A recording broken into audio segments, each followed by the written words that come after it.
Hey everyone. So I have gotten some questions from you guys that are more along the personal lines, kind of what have I thought or I experienced or I wanted to share, I guess, about the funeral industry and what I've seen and encountered. And a lot of times I will be it, you go out to dinner and you meet new people, or you go to a party and you meet new people, and that's a good obvious first question that people always have. So what do you do for a living? And I almost want to just make something up sometimes, and I think there's a movie that has that as a joke, because it's easier just to say, oh, I'm a teacher or something, that doesn't garner as many bad jokes or as many ew responses, or as many in-depth questions as sometimes people want to ask when you're just out trying to have a good time. So I've kind of gathered some of those questions that people have asked and some that you've all sent me during this video series. So the first question is, what is the one thing that unnerves or bothers you about the industry? So hopefully I answer this kind of along the avenue that who asked it was wanting to know about it from. I think when it comes to the industry in general, the one thing that really sticks out and that does bother me is how much it's gone from being a take my loved one, entrust them to someone I know and trust, and it being more that kind of a transaction, whereas now the business side of it and the consumer side, it's become almost this, hey, get rid of this person or this thing to me. And I see it more and more where either the person doesn't have family or there's a cost factor, and it's my loved one's dead, but I need to just get rid of them. I need to do what's legal here and just get them cremated, or kind of just get rid of them. And I really hate that mentality about it. And hate's a strong word, but I do. I hate that it comes down to some of those factors, and that I've sat with somebody before and they were making arrangements for their spouse, and he's like, well, when she's cremated, can't you just just throw her out, get rid of her, do whatever?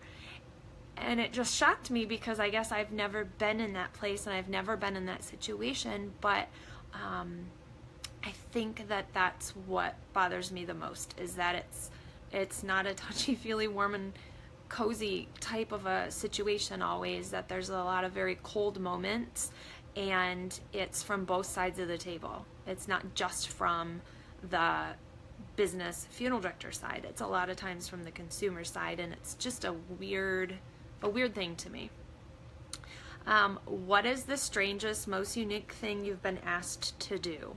So this was a hard one for me to really think what was strange and unique, because I've been asked, I think strange and unique are two totally different answers, so I'll probably go with the strange. I've been asked to bury just about everything with people. We bury, a lot of times, you bury jewelry and pictures and flowers and mementos and liquor, beer, cigarettes, drugs, antique guns, knives, just about anything that to me doesn't even seem odd anymore, because I've seen it so much. So it's hard for me to think of a unique thing even for that somebody's buried with a person. Had an awesome, a guy I know, he just buried his dad. He had buried his mom a couple years ago, and they had lost a baby when they were little, or when they were younger. And for their whole lives, they had kept these pair of booties. And when the wife died, she was buried with one booty and the husband was buried with the other. And they were up in their 80s, 90s when they died. So I thought that was really cool. So when something strikes me, it usually has to be a little off the beaten path or really sentimental like that. But I think a few things that I've been asked to do that were a little odd. I did have to shave a girl's hair once, because the mom wanted to keep all her hair. And to me, hair is such a personal thing. So cutting it, shaving it off, I feel like it's such a dehumanizing thing to do. So it was really hard for me to do that, and it was weird for me to do that. I understood she wanted to keep her hair, but it seemed weird to shave it all off at that point. Burying someone naked, have been asked to do that because that's just how they wanted to be, they wanted their loved one to go because they liked them best that way. It's just weirdness. Just, yeah. Been asked to photograph somebody's tattoos. The guy had an insane amount of tattoos, and they wanted all of them on his body photographed because nobody had ever done it. So we photographed all the gentleman's tattoos on his body, and it was interesting. Tattoos are always an interesting thing to me. What creeps me out working with bodies? So people ask me this often, and I think they want that sensationalistic answer, or that icky, gory kind of thing, and that stuff usually isn't what creeps me out or grosses me out. Decomposition, things like that. It's just nature. I'm totally intrigued by what happens to bodies after we die. Otherwise, I wouldn't be interested in this business, I guess. So I think things that creep me out or gross me out the most are, the number one thing is broken bones. When something is not, a leg is not laying how it should, totally grosses me out. And I think it's because that should really hurt, but it obviously doesn't hurt somebody who has died, but it just grosses me out. And colostomy bags, and I don't know why, but they just gross me out. So I think it's just some of that kind of normal stuff, but it's just stuff that grosses me out and I can't get past it, and I don't know why. Not creepiest, but unsettling, I guess, is more going down, I guess, that more sensationalistic thing. Something I'll never get past is caring for somebody who has been murdered, or especially like raped and murdered, and caring for them and knowing that before they came to me they were scared and suffered. And I think that's such an unsettling, horrible to like look at that person and know kind of what was happening, and not I don't know, just it's that they didn't choose to be there and it wasn't a natural thing. And and like suicide, it's they chose to be there, and but a murder, it's totally, it wasn't anything that they chose and any ending that they would have ever picked for themselves. So that's always hard to do those. And then identical twins. I have buried several identical twins where one has died and the other is still living at different ages. And when I work on somebody in the prep room, I study detail about them, and I get right up in there and picking little lint off their clothes and hairs off their face after I do makeup. And so when I meet with a family, I like one family in particular I'm thinking of, I took care of the mom, and when I met with the daughters later, I finally in the middle, I said, I have to stop and tell you, you have your mom's hands. Like her fingernails, her hands, everything about your mom's hands are identical to yours. And to this day, when I see her, I am taken right back to seeing her mom because her hands are so identical. So it's just that little feature. So when you work on an identical twin, you've worked on this person who in your mind, and you've mentally, they are dead, they're there, like you put yourself in a certain place, and then you go to the visitation or meeting with somebody, and in walks that person, living, breathing, their characteristics, their face, everything, and it's just, I can't even explain it. It's the weirdest, craziest thing, because it's the person coming back to life almost to you. So that is definitely a weird thing to work with. How much do I cry at funerals? Not often at all is the, I guess, response. If I cry, it's typically when I go into the prep room to take care of somebody, if it's a really sad situation, which yes, I know every death is sad, but if it's exceptionally sad, then I might cry before I embalm, just a little bit, but it's not for much.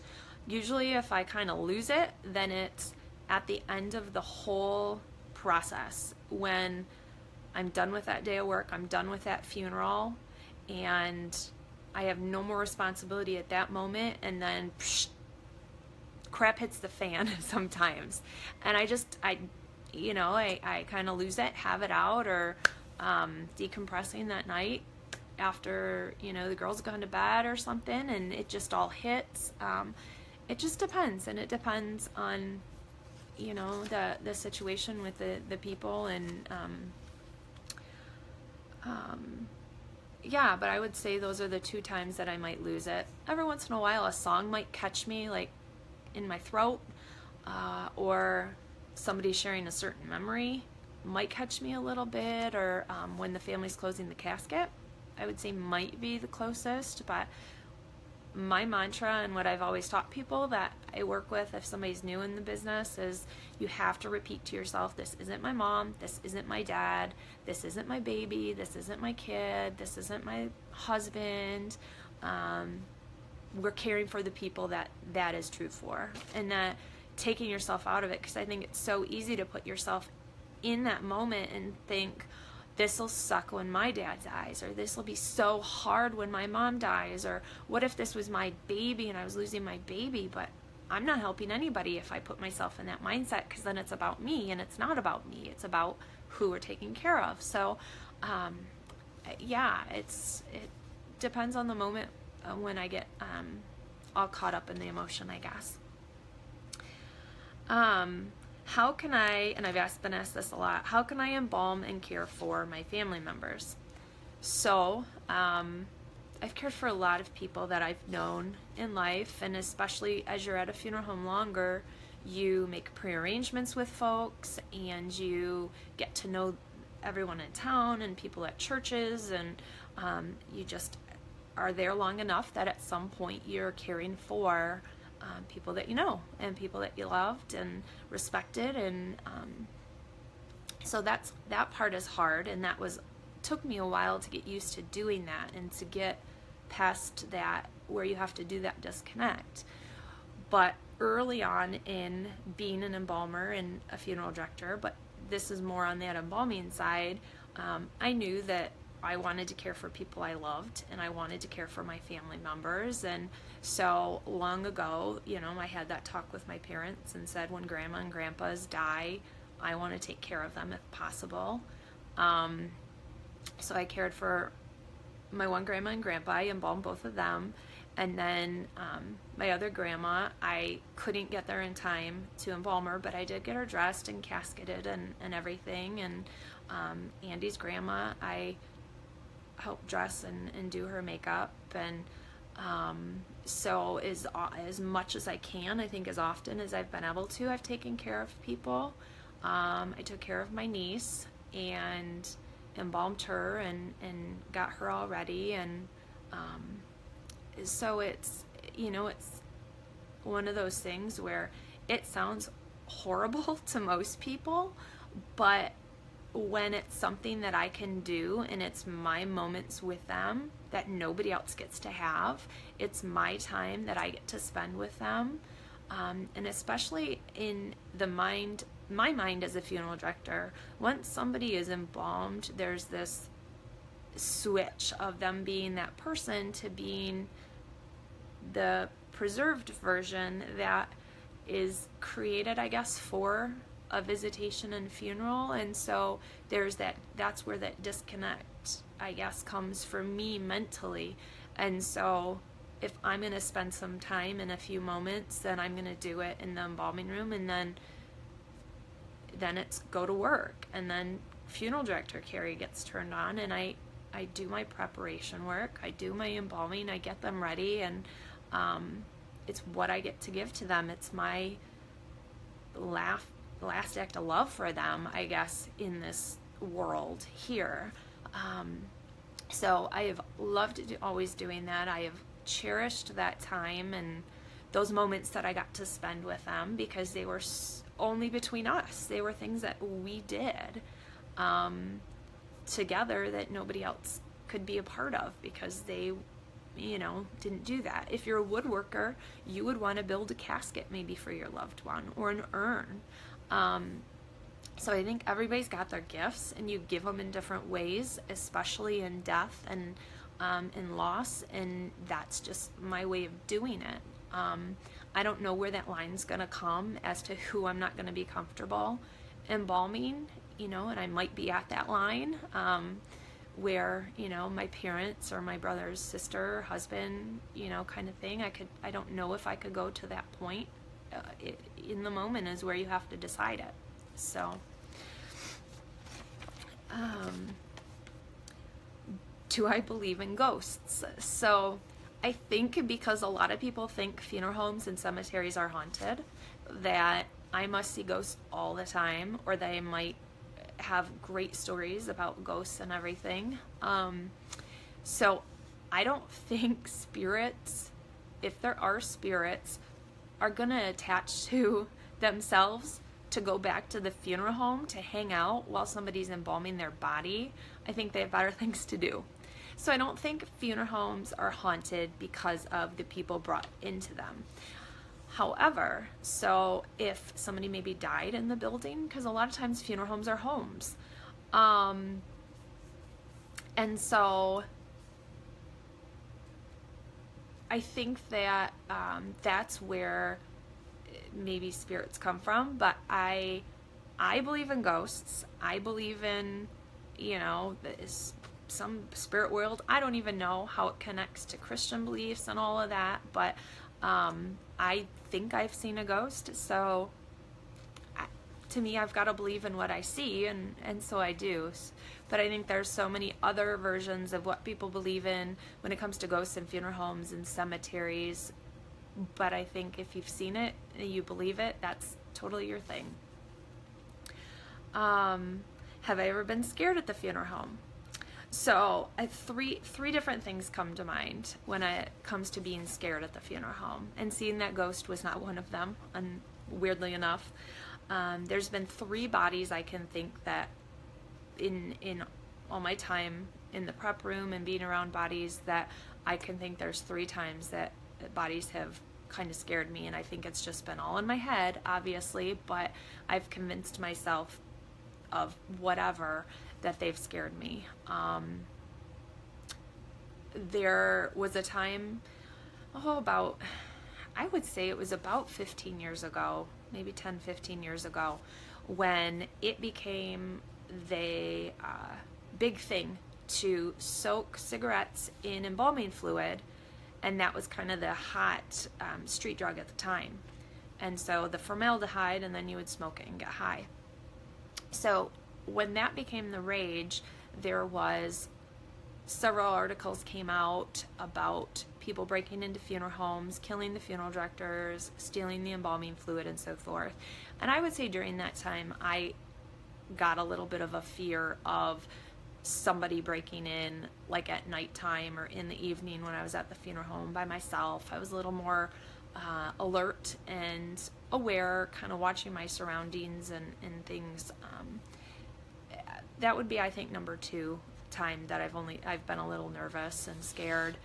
I would think the number 3, and I've told the story to some people, but it's as clear a day in my head as if it happened this morning. So back when I was working at a funeral home in high school, the phone system also ran through somebody's home. So if it rang there, it rang somewhere else. But I was working at the funeral home by myself, and it was my first year of working in the funeral home. I'm 16 years old, very naive, obviously. But somebody called, and the guy said, I thought it was a death call. I thought he was calling to tell me that somebody had died, and he was calling to try and see if we could help him make his mother dead. And I don't know if it was a prank call, but this went on for a very long extended period of time. And the man called back numerous times that he wanted us to take care of his mom. She was annoying him, wanted her to go away, she was getting older, kind of thing. And he started calling back, and at this point the owner of the funeral home had come around, and so he was trying to handle the phone calls, and he finally just picked up and laid the receiver on the desk, and all I could hear was, "Kari, please help me, Kari, Kari," and the guy was just the creepiest man. Anyway, but so there I was scared to tears that night because of this crazy man who I think was obviously not in his right head, and I think it was far beyond a prank. I think it was just a mentally unstable person, but I didn't know if he was going to show up. I didn't know what he was going to do. So those would be the 3 times I've probably been scared at the funeral home. Craziest things I've seen at the funeral home when it comes to everything. I would say I've seen some pretty crazy tattoos, back to the tattoo conversation. Yeah, you name it in the world of tattoos. Crossed out girls' names, tattoos on private areas that say things that they thought were funny. Just all sorts of things. Tattoos definitely are some crazy things. And then there's a term that funeral directors use. It's called casket crawlers. So it's anybody that tries to crawl in the casket with the deceased. And that still, it just amazes me, because I know it's a caught up in the moment sort of thing, and I get being in that mindset in some situations, especially with a child or something, but I had one mother in particular, and her older, he was like 20 years old, son had died, and I kept having to pull her out of at least 20 times I had to go in and pull her physically out of the casket. And I just was, it's one of those, do I let her lay there for a while? I don't even know what to do at this point, because she just wouldn't stay out of the casket. So those type of things to me are, off the beaten path, not crazy, like people are out of their mind crazy, but I think if other people would observe them, they would go, wow, that's crazy. So, how is dating as a funeral director been? Was that a deterrent? I've gotten asked that a lot, and someone asked me that again, because yes, it is. It's like I said, when you meet people at a party or meet people anywhere and you just want to have a normal job that elicits a boring response. I think I've only met one guy that, if I had probably been doing something other type of job, that we would have maybe dated, but he couldn't get past the funeral director thing. It just weirded him out. Woo! Or the spring on your tripod breaks. It just weirded him out a little bit too much. So, the time constraint, I think, too, is one of the big things that has bothered some people that I met and dated, where I had to have my phone and kind of be tied to it if I was on call, and I had to respond quickly to things, or dinner had to be cut short. So it was funny, because when I met my husband, his line of work was mildly tied in that same aspect. He, at the time, had a mowing and plow company, and it was winter, and so his life was dictated by Mother Nature, and so he was watching the weather, and they had to go out last minute, and they had to, they just were dictated by something completely out of their control. And it was kind of like being a funeral director, where we were could be called out of anywhere, and Mother Nature was controlling us. So he really understood the phone constraints and the on-call thing, and so that was something that I think initially was a bonus for him, because I understood something that other girls hadn't, and he understood something with me that other guys hadn't understood. What is your favorite families to work with and calls to care for, and your least favorite?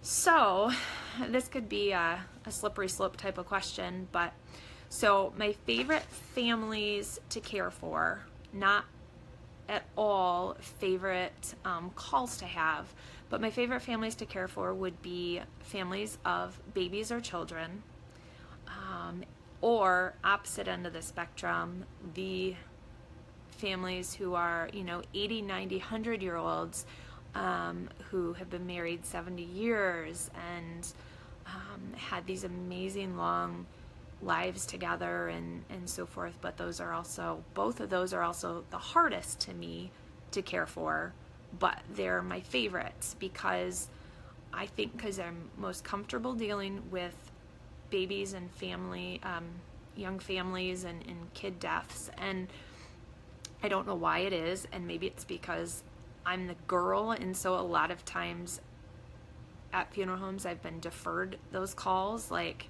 you're a girl, you must be able to deal with those more easily. I'm not quite sure, but I've dealt with so many baby and children funerals that I think they've become a little more natural, and I can connect with them, and I've just enjoyed that time because I feel like I can give them so much.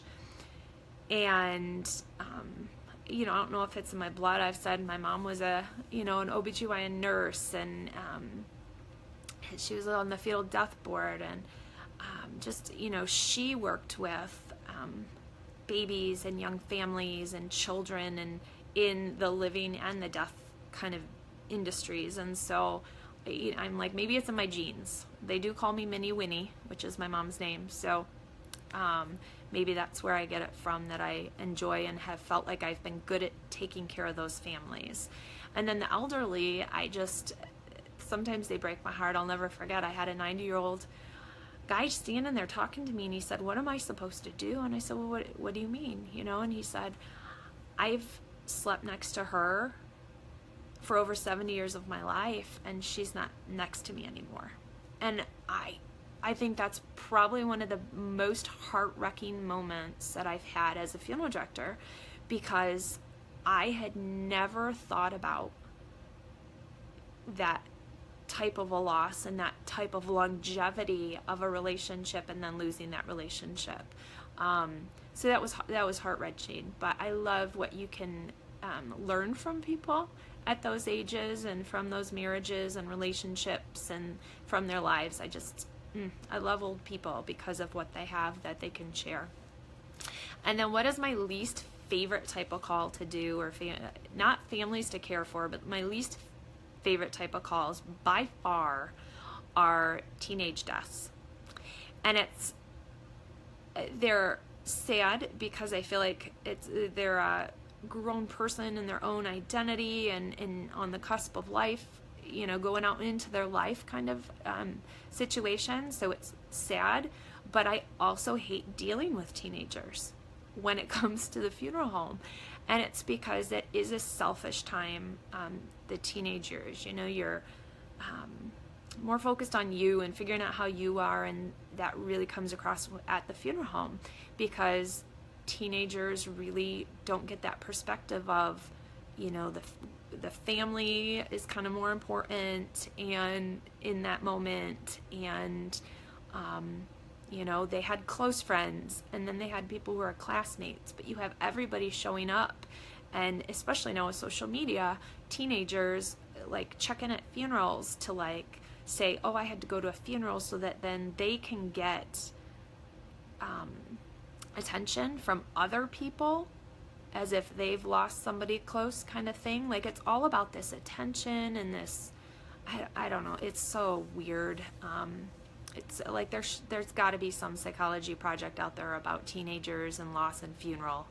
And because I see that so much, where people who were never friends with the person come to funerals. And at one funeral, this girl who had showed up late, and she was sitting in the back, and she walked up to the parents while they were closing the casket, and she asked the dad if she could have his folder because she hadn't gotten one when they came in and the funeral home had run out.